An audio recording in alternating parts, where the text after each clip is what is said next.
दिन पूर्वर कथा। उत्तर भारतर एक छोट राज्य सुरजनपुर ग्राम रे वीरेंद्र सिंह नामक राजा शासन करुथिले। से न्यायप्रिय भावरे प्रसिद्ध थिले।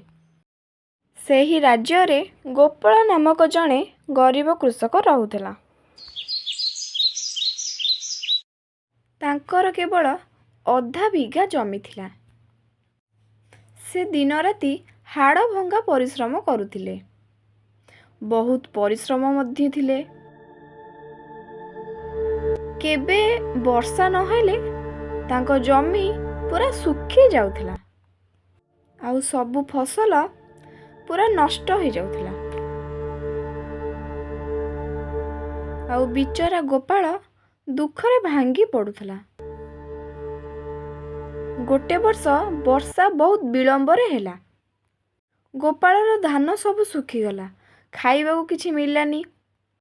गाँव रे एक धनी साहुकर थिले। से बहुत लोभी आउ निष्ठुर। से गोपाल को अल्प किछि धान धार देई कहिला, समय रे जदि धान न फेराए ताहले तार सबु जमी यार हब। गोपाल सहमत हैला। किछि मास मध्यरे गोपाल धार फेरेई पारला नाही। साहुकार ता जमी को निजर कहिबाकू लागिला। गोपाल कहिला, ए जमी होउची मो पूर्वपुरुषर संतक। एहाकू मोठारु छड़ेई नबा अन्याय हब। साहुकार कहिला, ताले चाल राजा को दरबार को। साहुकार कहिला, महाराज ए कृषक मोर धार फेराई नहीं।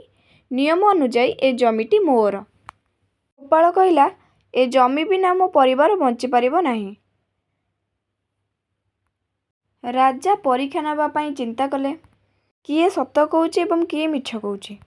से दुही को गोटे मुठा गहमर बाड़ी देई कहिले, एहाकू चाष कर, जहार अंकुरित हब से जमीटी होउची तार। गोपाल एहाकू जमीरे चाष कला। सबुबेले पानी देला, हेले एहा अंकुरित हेला नाही। साहुकार चालाकी करी बजारु नुआ गहम किणी चाष कला एवं तार चाष जमी सबुजमय होई उठिला। 3 मास परे सेमाने दुई जण मिसी राजांक दरबार को आगेई चलिले। साहुकार गर्वर सहित सबुज गछ को राजा को देखाइला एवं गोपाल खाली हाथ रे जाइथिला। राजा हसिकी कहिले, साहुकार तू अन्याय करिचु। मु तुम मानकू से पोकरा गहम गुरा देइथिली, जहा केबे भी गछ हबा नथिला। किंतु गोपाल सत्य को मानिचे।